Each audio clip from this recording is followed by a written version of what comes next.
A paz do Senhor, meus queridos, estamos aqui novamente para mais uma aula de escatologia, tá? E nós vamos aqui agora recapitular um pouquinho, tá? A parte final da nossa aula anterior.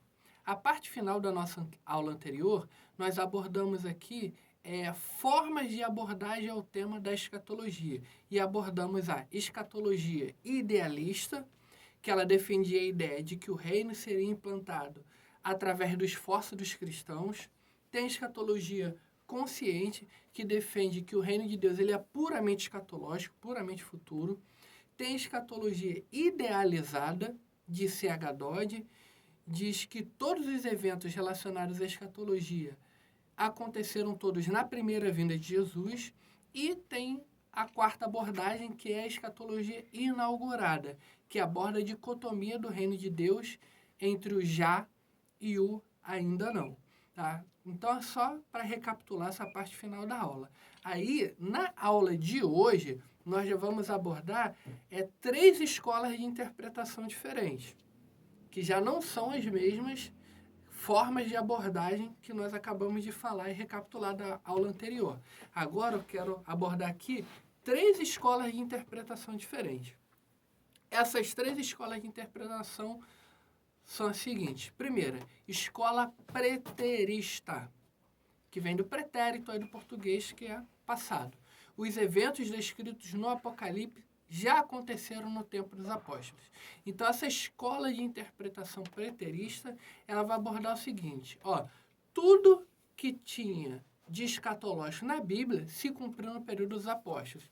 O anticristo foi o imperador cruel, por exemplo, Nero.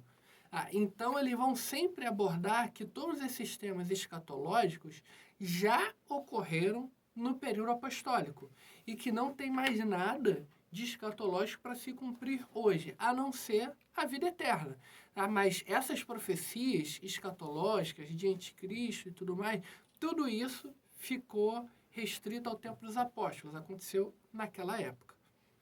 Segunda escola de interpretação é a escola futurista. Se uma é preterista, restrita ao passado, e outra é futurista. Vai dizer o seguinte, que o livro do Apocalipse aplica-se totalmente ao futuro. Então, eles já vão abordar o Apocalipse de outra forma. Eles já vão abordar o Apocalipse da seguinte forma, que tudo que está no Apocalipse vai se cumprir ainda no futuro. Ainda não se cumpriu, mas vai se cumprir ainda. Ou seja, então eles vão pegar todos os eventos escatológicos, tá? Que estão mencionados ali e vão abordar, jogar todos eles para o futuro. Então, tudo isso vai acontecer no futuro.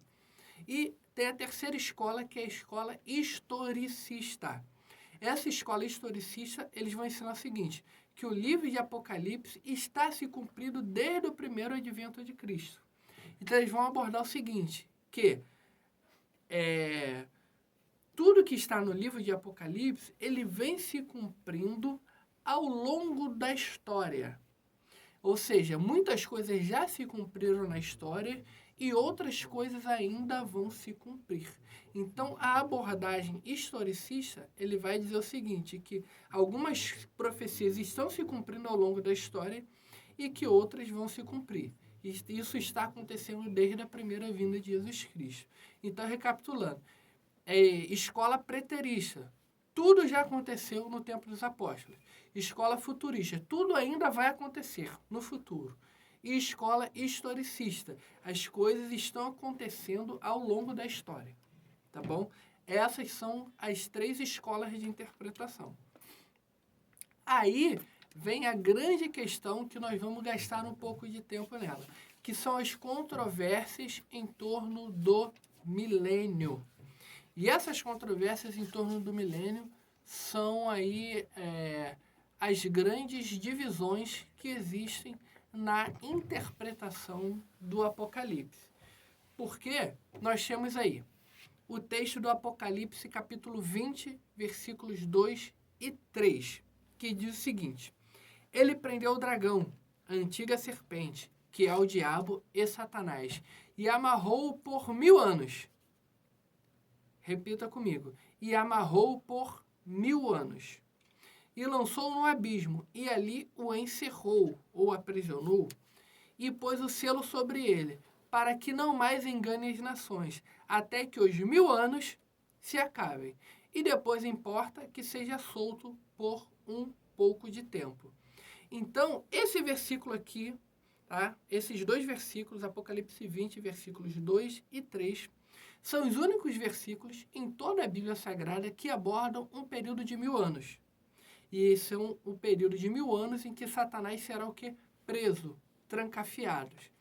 E as grandes controvérsias do Apocalipse estão centradas justamente nas interpretações sobre o milênio. Então, esse milênio aqui, ele é literal? Ele é simbólico? Ele vai acontecer? Ele já aconteceu? Ou ele não vai acontecer? Então, todas as interpretações que vão vir posteriormente relacionadas ao milênio estão de acordo com este texto aqui. É por causa deste texto de Apocalipse 20, 2 e 3 que há essas inúmeras controvérsias sobre o milênio. E na próxima aula nós vamos abordar com mais calma, mais detalhadamente, essas interpretações milenistas. Então nós vamos abordar cada uma delas, tá bom? Então todas essas controvérsias em torno do milênio, elas giram em torno de Apocalipse 20, versículos 2 e 3, que é o período que Satanás ficou amarrado por 1000 anos. 1000 anos, milênio. E esse período de milênio é o milênio literal? É o milênio simbólico? Isso implica dizer o quê? Que Satanás está preso ou Satanás está solto? A prisão de Satanás é um evento escatológico ou é um evento que já aconteceu no passado? Então, todas essas interpretações que têm a ver com tudo que eu falei, das escolas de interpretação, as formas de abordagem, as dificuldades de estudo, tudo isso está presente nesse versículo de Apocalipse, versículos 2 e 3. Tá bom, gente? Então, eu vou encerrar essa aula aqui e na próxima aula nós vamos abordar com mais calmas essas interpretações relacionadas ao milênio. Tá bom? Um abraço, fique com Deus, a paz do Senhor.